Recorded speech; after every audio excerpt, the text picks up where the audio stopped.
Halo teman-teman, apa kabar semuanya? Kali ini saya akan bahas film yang pernah saya post sebelumnya. Film ini dulu jadi konten film pertama saya. Namun waktu itu karena saya menderita reposisi rahang yang cukup parah, jadi saya membuat konten tanpa suara, yaitu menggunakan teks. Alhamdulillah makin kesini suara saya sudah jauh lebih baik meskipun kondisi rahangnya tidak kembali seperti semula. Nah, sekarang saya mau coba bahas film ini pakai suara cempreng saya. Terima kasih buat teman-teman yang sudah mau subscribe, like, comment, and share. Saya tahu konten ini masih jauh dari kata sempurna, namun semoga kalian bisa menikmatinya. Selamat menonton. Menceritakan sepasang suami istri bernama Madeline dan Michael yang sangat ingin mempunyai anak setelah 2 kali mengalami keguguran. Setelah beberapa waktu, akhirnya Madeline pun hamil kembali. Suami dan mertuanya sangat bahagia. Madeline seorang vegetarian. Mertuanya mengatakan apakah cukup protein hanya memakan tempe. Pipian mertuanya menyuruh Madeline menggunakan Dr. Sean dari keluarga mereka sebagai dokter kandungan. Tetapi Madeline tidak menyukai Dr. Sean. Madeline lebih memilih pergi ke teman lamanya yang seorang bidan. Meskipun sedikit berdebat, akhirnya Pipian setuju. Mereka pun pergi menemui bidan tersebut. Di sana mereka disambut Sally, asisten bidan di tempat itu, dan seorang bidan bernama Patricia. Mereka berkeliling klinik. Tempat itu mempunyai fasilitas persalinan di dalam bathtub.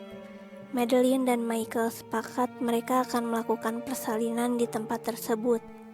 Scene selanjutnya memperlihatkan proses penyembelihan sapi yang merupakan tayangan di sebuah acara televisi.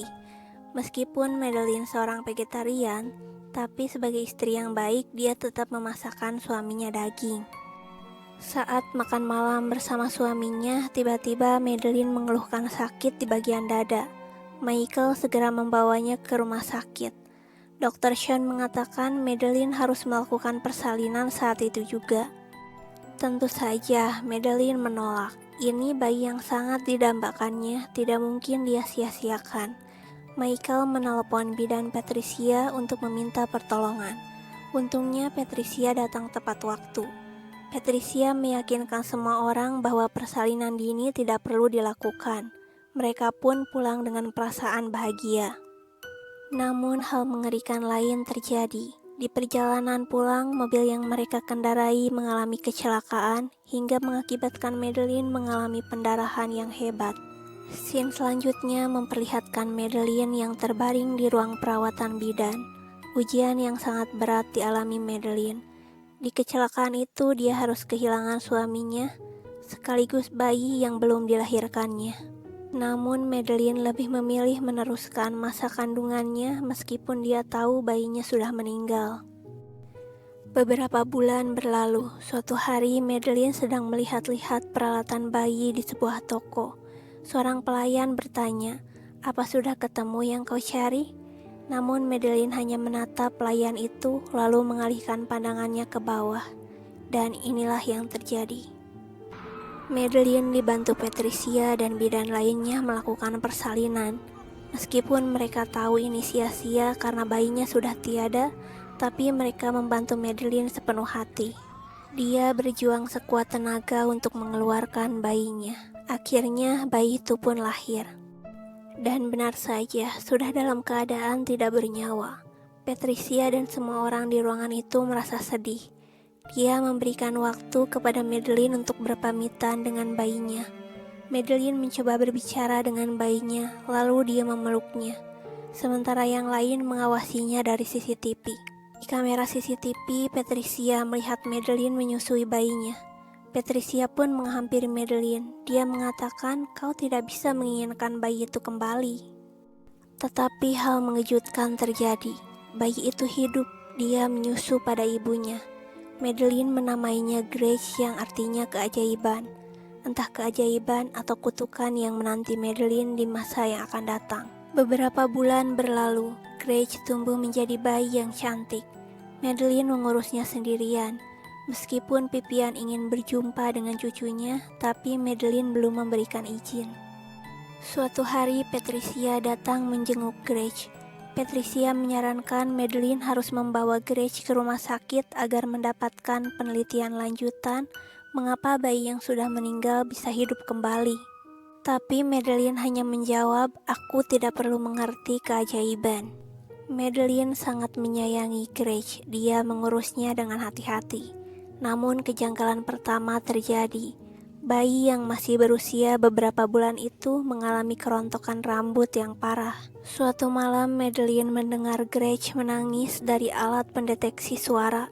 Saat dia datang ke kamarnya, ternyata Grace baik-baik saja. Madeline justru menemukan seekor lalat. Lalat itu berusaha masuk ke dalam hidung Grace. Madeline panik, dia berusaha mengeluarkannya. Untungnya lalat itu keluar dengan sendirinya. Esok harinya Madeline memasang perangkap lalat di kamar Grace. Kejanggalan lainnya pun terjadi. Grace mengeluarkan bau yang aneh dari tubuhnya. Madeline mengecek popok yang Grace pakai karena dia pikir bau itu berasal dari sana. Namun tidak ada apa-apa di sana. Madeline pun memutuskan untuk memandikan Grace. Awalnya baik-baik saja, namun tiba-tiba air mandi Grace berubah merah. Dia menemukan luka ruam di tubuh Grace. Madeline mencoba menghubungi Patricia, tapi Patricia tidak ada di sana, dan Grace mengalami demam yang sangat tinggi. Madeline pun menyusui Grace untuk membuatnya tenang, sementara lalat-lalat semakin banyak berdatangan. Madeline memasang lebih banyak lagi perangkap lalat. Suatu malam, Madeline merasakan sakit di dadanya. Saat diperiksa, ternyata payudaranya terluka. Mungkin karena siang tadi Grace menyusu terlalu kuat. Sebagai seorang ibu, dia harus tetap menyusui bayinya. Karena kelelahan, dia tertidur saat menyusui. Lalu terbangun karena merasakan sesuatu yang aneh di dadanya. Saat dilihat, mulut Grace sudah penuh dengan darah. Bayi itu tidak menyusu pada ASI-nya, melainkan pada darahnya. Paginya, Madeline pergi ke supermarket. Dia membeli banyak obat anemia untuknya. Lalu saat melihat pajangan daging segar, Madeline memikirkan hal yang sangat gila. Bayi itu menyukai darahnya. Mungkin dia juga akan menyukai darah sapi ini. Madeline memerah darah yang ada di dalam daging sapi, lalu memasukkannya ke dalam botol susu dan memberikannya kepada Grace. Awalnya Grace menolak, namun mungkin karena lapar Grace meminum juga darah itu. Tiba-tiba tubuh bayi itu bergetar, tubuhnya berkeringat. Madeline yang baru menyadari hal itu panik. Grace memuntahkan semua darah dari mulutnya. Madeline panik dan mencoba menghubungi Patricia, tapi di sana hanya ada Sally. Kesehatan Madeline pun semakin buruk karena Grace semakin banyak menyusu darah padanya. Ternyata dugaannya salah. Grace tidak meminum darah sapi, dia hanya meminum darah manusia. Madeline mengumpulkan semua obat anemia yang dia punya, lalu memasukkannya ke dalam blender untuk dijadikan minuman. Dr. Sean datang berkunjung melalui suruhan pipian mertuanya. Dia mulai memeriksa Madeline. Dr. Sean mengatakan Madeline menderita anemia yang parah. Dia meminta sampel ASI Madeline untuk pemeriksaan lanjutan. Saat sedang memeriksa, Dr. Sean mendengar Grace menangis. Dia mengira Grace sakit dan ingin memeriksanya. Namun Madeline tidak memberikan izin. Madeline mengejar Dr. Sean yang berlari ke atas. Dan tiba-tiba tanpa diduga, Madeline memukulnya. Dia menyeret Dr. Sean yang entah masih hidup atau sudah mati ke kamar mandi. Dia merencanakan hal gila lainnya. Tubuhnya semakin lemah, sementara Grace membutuhkan minum darah segar. Maka dia memotong nadi Dr. Sean dan memasukkan darahnya ke dalam botol susu. Saat sedang sibuk dengan urusannya, tiba-tiba Pipian datang. Pipian masuk ke dalam rumah karena rumahnya tidak dikunci. Madeline yang mendengar Pipian memasuki rumah segera menyuruhnya menunggu di bawah. Dia bergegas memberikan darah Dr. Sean kepada Grace. Namun sepertinya botolnya tersumbat. Madeline segera membenarkan botol susu yang tersumbat, tapi tidak sengaja malah membuatnya jatuh. Dia berlari kembali ke kamar mandi untuk mengisi ulang botol susunya. Pipian yang merasa curiga menyusul Madeline ke atas. Untungnya Madeline bergegas mengganti baju dan menemani Pipian. Mereka mengobrol di bawah. Pipian meminta bertemu cucunya, tetapi Madeline belum mengizinkan. Namun akhirnya karena terus memaksa, Madeline memberi izin dengan syarat hanya melihat sebentar. Di kamar Gretchen, Pipian melihat banyak sekali perangkap lalat dan botol susu berisi darah yang telah tumpah. Melihat kejanggalan itu, Pipian berencana membawa Gretchen pergi dari sana dan bersembunyi di kamar mandi. Tentu saja, saat berbalik, Pipian melihat mayat Dr. Sean yang disembunyikan di kamar mandi.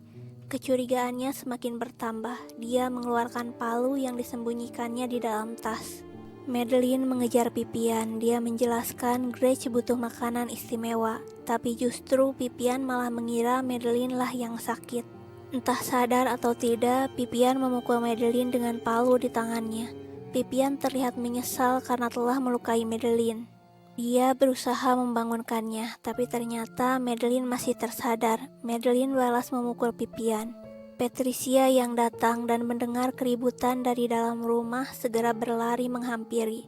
Tapi terlambat, Madeline sudah terkapar tak berdaya. Di sampingnya terlihat Pipian yang bercucuran darah, hingga darah itu turun ke bawah dan terminum Gretchen. Itulah tujuan utama Madeline memukul Pipian, agar darahnya terminum oleh Gretchen. Scene selanjutnya memperlihatkan Patricia yang sudah merubah penampilannya dalam sebuah perjalanan. Tampak kucing yang ada di rumah Madeline berada di sana. Lalu Patricia berjalan ke arah bagian belakang mobil. Di sana ada Shelly dan Gretchen yang dalam pangkuannya. Patricia melihat genangan darah di bawah kaki Shelly. Shelly mengatakan kini Gretchen butuh banyak darah karena dia sudah tumbuh gigi. Dan film pun berakhir. Terima kasih sudah menonton. Jangan lupa sempatkan jempolnya untuk klik subscribe dan nyalakan lonceng, karena akan banyak alur film menarik lainnya yang akan kami suguhkan di channel ini. Have a nice day.